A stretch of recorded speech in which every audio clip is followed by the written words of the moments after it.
Buon lunedì e ben trovati come sempre ad Anteprima Corner, nel nostro primissimo pomeriggio per fare il punto del fine settimana calcistico. In studio con me c'è Alessandro Vagliasindi. Buon pomeriggio. Assieme a lui parleremo del Catania e della vittoria sul Benevento della squadra di Toscano, ma parleremo anche di Palermo che ha subito la prima sconfitta, il primo stop in campionato, ma domani sarà di nuovo in campo, stavolta al Barbera contro il Monza, e poi vedremo, parleremo delle vittorie di Trapani e anche del Siracusa, che hanno un sapore diverso per le due società. Ma intanto con il supporto grafico vediamo anche i risultati, il quadro completo della giornata disputata in Lega Pro per il campionato di Serie C, con il Catania che, come detto, ieri ha superato anche il Benevento dopo la Salernitana la scorsa settimana. Questo è il quadro completo. A Foggia l'Altamura è passata 1-0, l'Atalanta con risultato tennistico ha battuto il Picerno 6-2, poi la Cavese ha vinto 1-0 sul Crotone, Siracusa 4, Casarano 1, Trapani Cerignola 2-1, Catania Benevento 1-0, Cosenza 3, Potenza 0, Monopoli Giuliano 3-1, Sorrento e Latina 2-2, poi la Salernitana che ha regolato nel derby la Casertana nel match serale 2-1. La classifica che si compone, che andiamo subito a vedere, vede in testa la Salernitana. Adesso fra un istante proveremo a mostrarvela, ma intanto, dicevo, la Salernitana si è riportata di nuovo al primo posto grazie alla vittoria di ieri nel derby. Salernitana 25, Catania 24, Benevento 22. Il Benevento. Queste insomma sono le prime tre della classe. Parliamo intanto del Catania, Alessandro, perché ancora una volta la squadra di Toscano, ieri in qualche modo l'ha detto Toscano, si sta abituando a quello che è l'avversario, quello che sono le partite, no? Perché in Serie C serve anche questa duttilità. A un certo punto abbiamo visto che la squadra ha cambiato anche modo di giocare, di stare in campo. Io, Angelo, scorgo delle similitudini tra questo Catania e la Juve Stabia di 2 anni fa che chiuse il campionato con la promozione in Serie B. Quindi pragmatico. Catania pragmatico, con una grande fase difensiva, un portiere assolutamente top per la categoria, in quel caso Thiam, qui parliamo ovviamente di Dini, e soprattutto la capacità di saper soffrire, che credo che sia una prerogativa indispensabile in questo campionato. Riuscire ad assorbire tutte le situazioni di pressione avversaria, uscendone sempre nel modo giusto, perché la sensazione, secondo me errata, che questo Catania non abbia un gioco e che si affidi solo ed esclusivamente alla fase difensiva, stride con quello che poi il Catania crea e costruisce nell'arco di tutte le partite. Perché ieri poi andiamo a vedere insomma, il consuntivo delle occasioni da gol, diciamo vere e proprie. Io non mi ricordo parate decisive di Dini, mi ricordo piuttosto una parata salva risultato di Vannucchi sull'1-0 col tiro di Forte, e poi altre situazioni che il Catania nel secondo tempo comunque è riuscito a imbastire, perché secondo me era proprio quello il disegno tattico, cioè dare il palleggio fittizio al Benevento e appena riconquistata palla ripartire sia sugli esterni ma anche per vie centrali, per creare pericoli all'avversario. Quindi io credo che ci sia molta consapevolezza, cioè il lavoro di Toscano è entrato bene nella testa di tutto il gruppo, e quello che dicevi tu, cioè poi anche gli adattamenti in corso di gara li puoi fare se hai un gruppo coeso, un gruppo che è in condizione di spendersi anche per quanto riguarda i subentranti quando vengono chiamati in causa e quando devono dare un contributo fondamentale per portare a casa il risultato. Quindi al momento il Catania è la squadra tra le tre di testa che ha dimostrato più continuità e più solidità. Questa è la classifica che adesso vediamo in grafica. Già 2 sconfitte la Salernitana, 3 il Benevento, 1 il Catania. Anche in questo, secondo me, c'è da leggere un segnale importante, perché la Serie C è fatta di continuità, di prestazioni e di risultati. Quando tu, anche nella giornata poco felice, non perdi senza subire gol, hai portato un mattoncino che poi alla fine della stagione trovi collocato nel posto giusto in classifica. Sentiamo Mimmo Toscano, poi torneremo di nuovo in studio. E l'adattabilità di questa squadra ai momenti sta crescendo partita dopo partita. Abbiamo fatto un risultato importante, una squadra di livello che gioca bene, giocatori forti, però oggi volevano a tutti i costi la vittoria i ragazzi e l'hanno portata a casa e devo fare di nuovo i complimenti a questi ragazzi. Se tu vuoi essere una squadra che vuole competere per il vertice devi dare la stessa importanza ad ogni partita. Ci godiamo questa vittoria, non abbiamo neanche il tempo di goderci perché domani ci dobbiamo allenare. Devi prepararla con la Casertana che è in un buon momento, ha una classifica importante e quindi devi dare la stessa importanza a questa partita. Allora, non sapeva ancora evidentemente, non poteva sapere chiaramente la sconfitta della Casertana nel derby, però è indubbio che il campo di Caserta è un'insidia, rappresenta un'insidia per il Catania. Ma anche per la Casertana è un'insidia affrontare il Catania. Ah, certo, ci mancherebbe. Le partite in Serie C sono molto complicate e anche molto strane, perché magari la più semplice diventa la più complicata e invece la più difficile può diventare la più semplice. Io credo che la Casertana, ma lo approfondiremo stasera, sia stata costruita per una migliore attitudine alle gare in trasferta. È una squadra che difende bassa, che ha dei centrocampisti in grado di fare un buon filtro.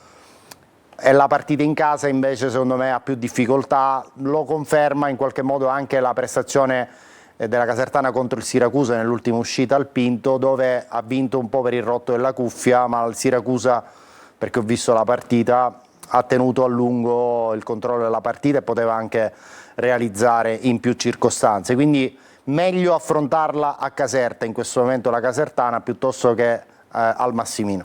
Alessandro, prima tu hai fatto un riferimento a quella che è la tenuta difensiva del Catania. Di fatto il Catania ha preso gol soltanto in 2 partite. C'è un'altra statistica che non dico neanche sotto tortura, no, ma che abbia preso 2 gol in 11 partite è un dato di fatto, quindi si ricollega a quello che dicevamo prima, la solidità.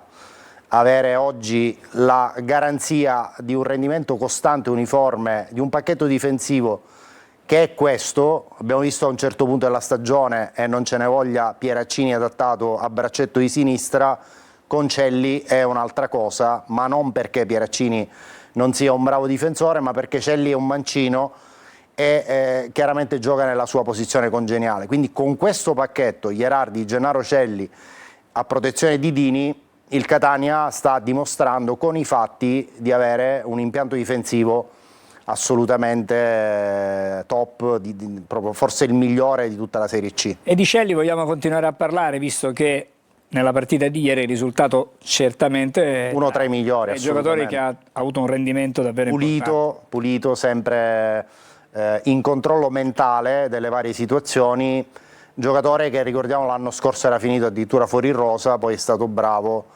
fuori lista più che fuori rosa a dare a Toscano insomma dei segnali che poi lo hanno giustamente riportato nel gruppo. Vediamo nella scheda del difensore romano che è un classe 94, soprattutto il dato della promozione che ha già vissuto con la maglia della Ternana, quando nella stagione 2020-2021 vinse il girone C di Serie C con Cristiano Lucarelli allenatore.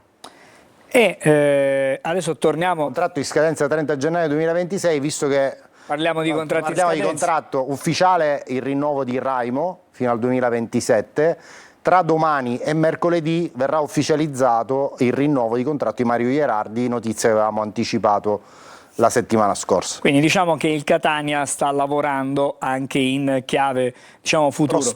Prospettica. Alessandro, non possiamo non parlare in questo segmento diciamo del pomeriggio, poi lo faremo in maniera approfondita stasera, di Torre del Grifo, perché c'è stato un primo round, diciamo così, che è andato... Vantaggio del Catania. Esattamente. Però ancora per una aggiudicazione definitiva bisogna attendere la scadenza del 30, ore 12, termine ultimo per l'eventuale presentazione di un'offerta migliorativa del 10% dei 5 milioni e mezzo con cui ad oggi è stata aggiudicata la struttura Quindi in termini pratici 6 milioni e 50 mila euro, col deposito di una cauzione del 20%, quindi 1 milione e 200 mila di cauzione Diventa un po' più ad accompagnare l'eventuale offerta migliorativa che, ripetiamo, può essere presentata entro il termine ultimo di giovedì 30 alle ore 12. Alessandro, nel caso in cui ci dovesse essere questa offerta migliorativa, così come definita dal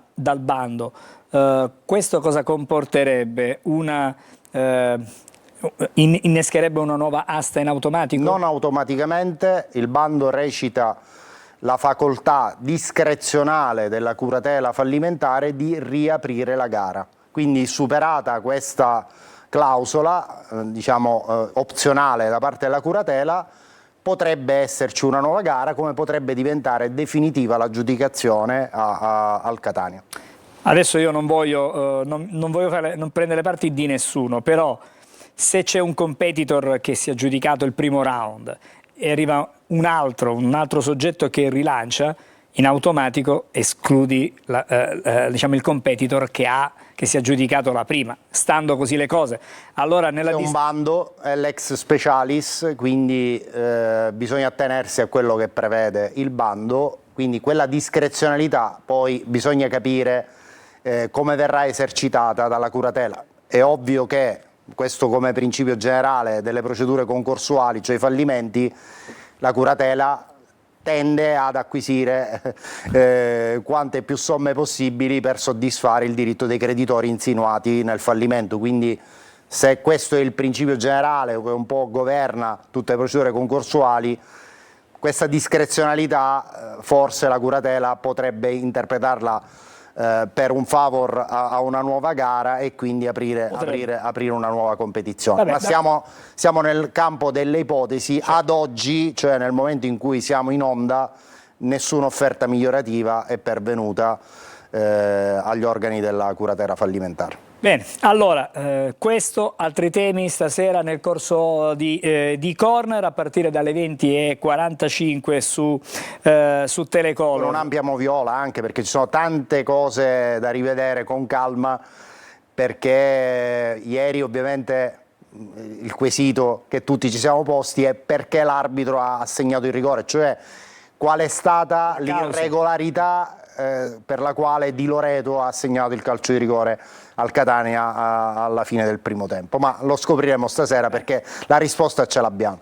Allora, in qualche modo ci ha dato anche una risposta ieri Cicerelli in diretta, sì. In qualche modo ci ha confermato. Però Cicerelli è stato protagonista di 2 fasi di quell'azione, quindi dobbiamo individuare qual è stata la fase decisiva per l'assegnazione del calcio di rigore. E poi c'è anche una questione controversa sulla mancata assegnazione del calcio di rigore nel finale di gara per un presunto fuorigioco di Rolfini. Dobbiamo capire bene se Rolfini era o meno in fuorigioco prima che poi l'azione si sviluppasse. Alessandro, permettimi di dire, certezze non ne abbiamo. Non avremo certezze perché purtroppo le immagini che abbiamo a disposizione lasceranno sempre un'ombra su questa chiamata. Grazie Alessandro. Grazie a voi, ci vediamo stasera. Ci vediamo stasera più tardi, noi ci fermiamo, una breve sosta e poi i nostri collegamenti con Palermo, Trapani e Siracusa.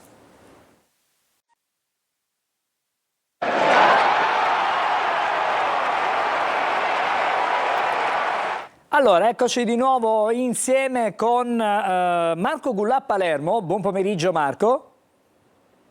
Buon pomeriggio a tutti. Bene Marco, lasciami salutare anche Franco Camarasana perché so che è con noi collegato, allora grazie anche a Franco per essere con noi oggi pomeriggio. Fra poco veniamo da te, cercheremo di capire se la panchina di Aronica è veramente salva oppure c'è questo test anche di Coppa Italia che potrebbe in qualche modo mettere a rischio la sua guida tecnica. Torniamo a Palermo dove Inzaghi per la prima volta mastica amaro, nel senso che ha conosciuto la prima sconfitta in campionato, l'ha fatto su un campo del Catanzaro che probabilmente forse nessuno immaginava potesse interrompere la striscia positiva del Palermo, nonostante il Catanzaro, voglio dire, sia una squadra che per il campionato di Serie B è calibrata e poi sappiamo che c'è grande equilibrio in cadetteria. Quasi un testacoda però, Angelo, rispetto alla Serie A, dove spesso le prime in classifica vincono agevolmente contro le prime in Serie B, invece succede che le ultime possono serenamente vincere contro le prime della classe, e così è stato. Del resto, insomma, il Palermo non aveva mai perso, il Catanzaro non aveva mai vinto, le statistiche a volte insomma, riescono anche a sorprenderti e soprattutto a darti anche un indirizzo ben preciso. Non che il Palermo sia sceso in campo spossatezza o con poca determinazione, perché Inzaghi ha testimoniato che il Palermo insomma era pronto e carico, però certamente nell'arco dei 90 minuti abbiamo visto una squadra molto flebile, molto friabile, anzi soprattutto in alcune fasi di gioco, soprattutto nella parte finale del primo tempo, quando il Catanzaro ha trovato il vantaggio e già qualche minuto prima aveva sfiorato il gol al 44esimo. Poi anche nella ripresa il Palermo ha mancato sicuramente due occasioni importanti con Segre e con Poyampalo, ma ha avuto poco carattere, ha avuto poca identità e soprattutto ha avuto poco gioco. Ancora una volta Palermo non riesce a produrre gioco nel corridoio centrale. Questo significa che un regista, manca un giocatore che possa dettare i tempi della manovra. Ranocchia è ibrido, Ranocchia è un giocatore che vedo più come trequartista, non solo io ma anche tanti addetti ai lavori, quindi gente che sta sul campo. Ranocchia in quella posizione spesso infatti va fuori giro. Palermo produce tanto gioco sulle corsie esterne, è un altro problema. Pensate che in tutto il primo tempo Poyampalo non ha quasi mai toccato palla. Questa è sicuramente una diagnosi abbastanza precisa sui mali del Palermo, ovvero quello di non riuscire a produrre gioco offensivo e soprattutto non sfruttare l'enorme potenziale che ha la squadra lì davanti, perché è pur vero che Poyampalo ha sbagliato un gol già fatto, ma dobbiamo anche dire che se su una palla gol se ogni palla gol Poyampalo facesse gol non giocherebbe certamente nel Palermo, ma indosserebbe la maglia del Manchester City o del Real Madrid. È un attaccante forte per la cadetteria, però deve essere servito. Ogni palla non può fare gol. Palermo deve maggiormente giocare su Poyampalo e raramente lo ha fatto in queste ultime partite. Sentiamo l'analisi di Inzaghi, appena un blick delle dichiarazioni nel post gara di sabato.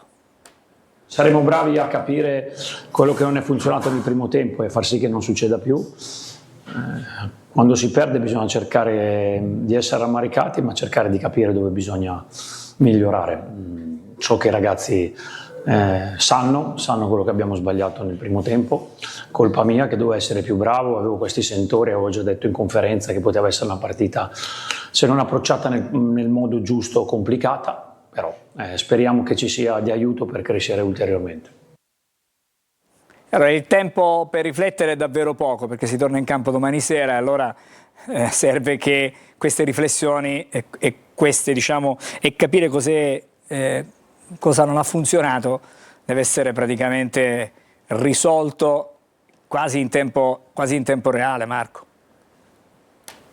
La vittoria è la panacea poi di tutti i mali. Domani Palermo giocherà sul campo al Barbera, giocherà contro il Monza, che è in grande risalita, ha vinto l'ultima gara è secondo in classifica, ma il Monza credo che sia davvero poi assieme al Venezia una delle squadre più forti di questo campionato, quindi le Rese che tra l'altro hanno mantenuto in parte anche l'organico della Serie A, quindi il Monza è una squadra assolutamente temibile, solida, forte. Domani verrà al Barbera certamente per fare punti, quindi è uno scontro molto importante e significativo, perché ci dirà una cosa sicuramente: se il Palermo è in crisi o se il Palermo quantomeno è riuscito a uscire dal corridoio dell'infermeria e magari è convalescente. Però certo una vittoria contro il Monza domani rappresenterebbe un grande slancio e soprattutto non solo in classifica ma anche morale. Il Palermo, se dovesse vincere, scavalcherebbe proprio il brillante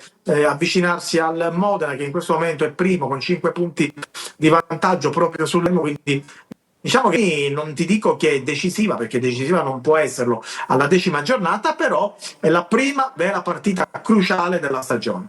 Bene, grazie Marco. Ci puoi dare qualche indicazione se ci saranno dei cambiamenti in formazione? Guarda, è ovvio che partite ravvicinate, poi il Pescara arriverà alla terza, cioè della settimana praticamente, perché si giocherà di sabato. È ovvio che fa over Inzaghi, anche se comunque contati, i suoi veri titolari sono 13-14, non di più, quindi è difficile comunque che possa stravolgere del tutto lo schieramento di sabato al Ceravolo. Probabile che ci sia magari una chance dal primo Gomez, che possa tornare titolare Brunori, magari sarà leggermente più avanzato rispetto al suo abituale raggio d'azione, in difesa invece agli uomini contatti, quindi giocheranno sempre gli stessi tre che sono stati impiegati contro il Catanzaro, ovvero Pierozzi, Peda e Ceccaroni. Grazie Marco Gulla, ci racconterai, già fatto la vigilia di questa partita oggi ai nostri telegiornali, ci racconterai anche la partita. Grazie ancora, una buona... Grazie a voi. Grazie a Marco Gulla, adesso vedete già Franco Cammarasana. Allora, 3 punti che danno un po' di serenità ad Aronica, al gruppo Granata, ma c'è subito un'altra partita anche per il Trapani, stavolta però non di campionato ma di Coppa Italia. E allora questa panchina di Aronica è ancora in alto mare? È ancora nel mare in tempesta? Intanto è salva per il momento, adesso aspettiamo anche la partita di mercoledì di Coppa Italia, una partita dentro fuori perché è il secondo turno, gara unica, giocherà a Torrento alle 18:30, una partita molto delicata perché la Trapani Calcio punta molto alla Coppa Italia, anche perché risalire la classifica del campionato con gli 8 punti di penalizzazione, dopo questa fase in cui il Trapani non ha ottenuto grandi risultati, chiaramente è un'impresa davvero titanica.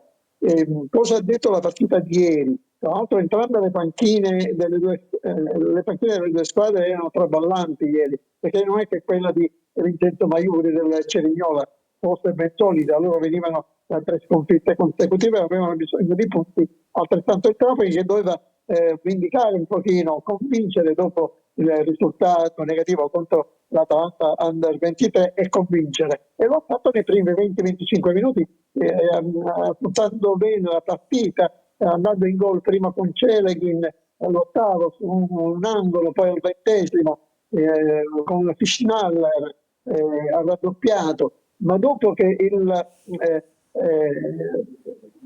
Cerignola ha accorciato le distanze con Vitale alla mezz'ora, al 32°, il Trapani è stato condizionato dalla paura di non farcela e questo ha condizionato il gioco per tutto il secondo tempo delle squadre. Cosa ha detto soprattutto la partita di ieri? Che il Trapani, al di là della necessità di partite, quindi in una condizione psicologica un pochino precaria, rispetto allo scorso anno in serie di campagna acquisti attiva mi ha guadagnato molto per quanto riguarda la fisicità e l'attesa soprattutto dei giocatori di difesa, però ne ha perso un pochino in velocità. Vedi la partita di ieri dove affronti una squadra che a centrocampo è gente rapida, oltre che tecnicamente valida come Paolucci e Bianchini, e poi sulle fasce o in avanti gente come Dorazio e Cuppone, oppure come Vitale, e chiaramente li trovi in difficoltà. Tanto è vero che proprio nella ripresa la paura di non farcela vincere e questa difficoltà a mantenere, ripeto, a tamponare un pochino gli attacchi offensivi del Cerignola, che ha tentato tutto per tutto, quantomeno per trarre un pareggio al provinciale, hanno messo in grosse difficoltà. La speranza è che questa vittoria, come dicevi tu, sul piano psicologico abbia dato serenità al tecnico e soprattutto ai giocatori, oltre che all'ambiente, e che a cominciare da mercoledì si possa tornare a fare risultati positivi.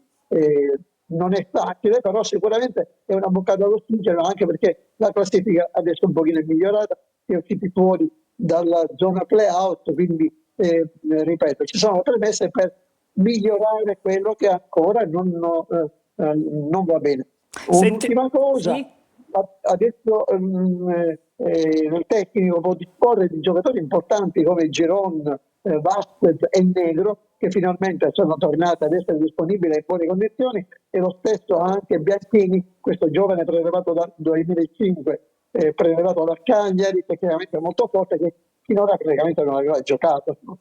Bene, grazie a Franco Cammarasana, ci racconterai anche la partita di Coppa Italia nel corso dei nostri telegiornali. Noi ci ritroviamo lunedì per parlare del post campionato. Intanto buon pomeriggio anche a te. Da Trapani andiamo a Siracusa, abbiamo il nostro Marco Petrolito. Marco, intanto dobbiamo evidenziare e sottolineare che finalmente il Siracusa ha ritrovato la vittoria, però di contro ci sono stati episodi spiacevoli che hanno portato anche a dei provvedimenti con 3 arresti e 4 diciamo, denunce per i disordini che ci sono stati quando sabato pomeriggio Siracusa Casarano. Sì Angelo, buon pomeriggio. La squadra, come dicevi, è tornata a vincere dopo oltre un mese, fornendo finalmente delle risposte contro un avversario di livello, riducendo così il distacco dal Piceno e del Giuliano, che ora sono a 3 punti, e dunque tornando a sperare nella salvezza. Questo, diciamo, è il fatto calcistico principale che ha riguardato, ecco, il sabato del Siracusa, che comunque è riuscito a fornire una prestazione convincente. Proprio il Giuliano, tra l'altro, domenica sarà la prossima avversaria in trasferta degli azzurri per uno scontro diretto per la salvezza assolutamente da non sbagliare per la squadra di Turati. La prestazione, così come accadde col Posenza, è stata positiva, è arrivata al di là del rotondo 4-1 finale al termine di una bella ma complicata rimonta che ha mostrato una squadra grintosa, una squadra capace di reagire alle avversità nonostante, come dicevi, un ambiente molto difficile e la contestazione della Curvan, che per l'occasione ha disertato, ecco, lo stadio, è rimasta praticamente vuota. È da segnalare appunto in riferimento a ciò degli episodi poco piacevoli, naturalmente extracalcistici, dato che prima della partita si è registrato un fitto lancio di fumogeni, bombe carte e bottiglie all'esterno dello stadio, e l'area della piazza antistante il De Simone è stata messa a soqquadro con grande pericolo per i passanti ma anche per i poliziotti, per gli agenti che erano in servizio. Inizialmente sono riusciti appunto a disperdere il gruppo di facinorosi senza che ci fossero disordini e nessun ferito. Durante l'intervallo però poi sul risultato di 1-1 i violenti sono tornati alla carica, hanno lanciato nuovamente delle bombe carta e degli oggetti pericolosi, dunque la risposta della polizia, che ha dato vita, come dicevi, a 3 arresti e a 4 denunce, non si è fatta attendere. 3 dei 4 indagati tra l'altro sono accusati di aver violato il DASPO e erano sottoposti, dunque l'ambiente non è ancora del tutto sereno, anche se il silenzio stampa della squadra continua, proprio al fine di consentire a mister Turati e ai suoi ragazzi di lavorare tranquillamente in vista dei prossimi delicatissimi impegni del Siracusa. Marco, sentiamo le parole del presidente Ricci nel post gara. Portiamo a casa questa vittoria che è fondamentale, probabilmente è stata una prestazione forse per la prima volta durante l'anno per 90 minuti del collettivo, senza che ci sia stato un calo né fisico ma soprattutto un calo di concentrazione. Non abbiamo mai avuto il dubbio che questa squadra potesse meritarsi, noi riteniamo che questa squadra non si meriti l'ultimo posto in classifica, ma oggi siamo là e quindi ce lo prendiamo tutto e quindi dobbiamo lavorare tantissimo, continuare a lavorare, concentrarsi. Allora, lavoro, concentrazione, questo è il diktat del presidente Ricci. Che cosa ci dici in vista del prossimo match? In vista del prossimo match, che come dicevo sarà delicatissimo visto che si affronta una diretta rivale per evitare la retrocessione, il Siracusa si presenterà sicuramente con l'intento di vincere come ha sempre fatto e con tante garanzie rispetto al recente passato. Una su tutte è Frisen, che è tornato finalmente a giocare ad altissimo livello, ha anche segnato. Anche Di Paolo, una mossa questa di Turati che lo ha preferito a Guadagni e a Parigini, quindi ecco, giovanissimo che ha fatto la differenza e che ha dimostrato finalmente una scelta importante di polso da parte del tecnico Turati, che ha il merito di aver messo in campo una squadra sì giovane ma al tempo stesso esperta, che è riuscita a gestire i momenti più difficili, perché lo ricordiamo nel primo tempo era andato sotto il Siracusa ed è riuscito a rimediare con un'inconsueta calma e gestione dei momenti più difficili che nel recente passato non avevamo visto. Dunque atmosfera che sì rimane delicata per tutto quello che è successo attorno alla squadra, ma che consente appunto al gruppo di mister Turati di lavorare serenamente, soprattutto sulla base di ciò che di buono è stato fatto domenica in vista della gara di Giuliano. Bene, grazie allora a Marco Petrolito, ci racconterai chiaramente anche della prossima sfida del Siracusa. Intanto ci ritroviamo lunedì pomeriggio a quest'ora per fare il punto e tracciare un bilancio. Grazie ancora a Marco Grazie a voi. Petrolito, grazie a Franco Cammarasana che è stato con noi, a Marco Gullà, ad Alessandro Vagliasindi. L'appuntamento è con Corner 20:45 su Telecolor. A tutti chiaramente buon proseguimento con i programmi della rete.